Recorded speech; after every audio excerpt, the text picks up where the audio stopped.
بسم اللہ الرحمن الرحیم۔ صحابی رسول حضرت انحف بن قیس کا کہنا ہے کہ وہ عراق اور بلاد فارس کی فتح میں شریک تھے اور ان لوگوں میں شامل تھے جو فتح کی خوشخبری اور مال غنیمت لے کر امیر المومنین حضرت عمر کی خدمت میں مدینہ منورہ پہنچے تھے۔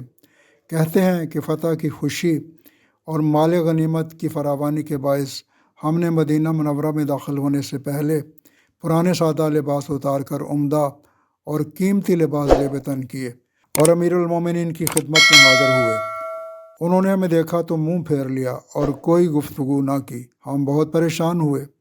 امیر المومنین کے فرزند حضرت عبداللہ بن عمر کے پاس گئے اور ان سے کہا کہ وہ وجہ معلوم کریں کہ ایسا کیوں ہوا۔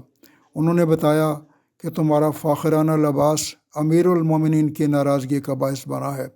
ہم واپس اپنے ٹھکانوں پر گئے، نئے لباس اتارے، وہی پرانے اور سادہ لباس پہنے اور حضرت عمر کی خدمت میں پھر حاضر ہو گئے۔ اس بار انہوں نے خندہ پیشانی سے ہمارا خیر مقدم کیا، سب کو گلے لگایا اور حالات دریافت کیے۔ ہم نے اپنے مارکوں میں فتح و کامرانی کی خوشخبری دی، مال غنیمت پیش کیا۔ اس میں کچھ مٹھائیاں تھیں۔ امیر المومنین نے تھوڑی سی مٹھائی چکھی اور پھر ہماری طرف مخاطب ہو کر فرمایا، اے مہاجرین اور انصار کے گروہ، خدا کی قسم اگر تم دنیا کے اس سامان کی طرف متوجہ ہو گئے تو اس مال پر تمہارے بیٹے اپنے باپوں کو اور بھائی اپنے بھائیوں کو قتل کریں گے۔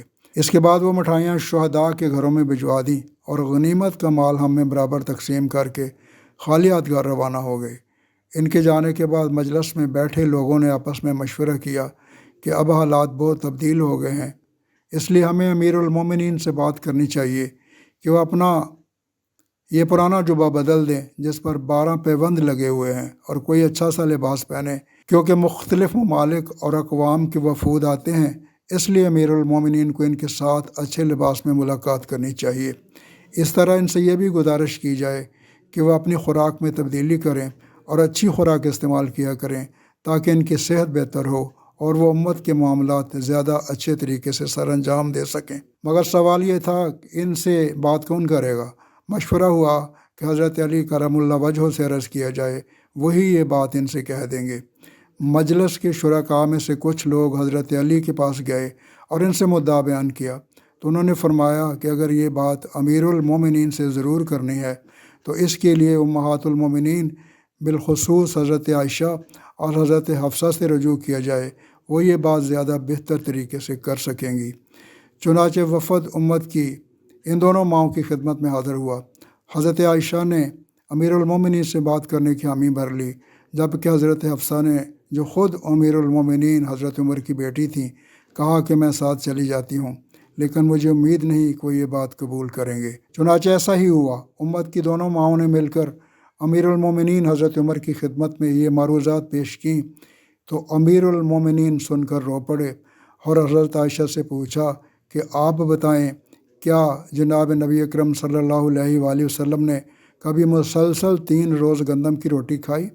کیا رسول اللہ کے پاس اون کا ایک ہی جبہ نہیں تھا جس کے مسلسل استعمال سے آپ کی جلد مبارک پر خراشیں پڑ گئی تھیں؟ اور کیا آپ کے جسم مبارک پر ننگی چٹائی پر لیٹنے کی وجہ سے نشانات نہیں پڑ جاتے تھے؟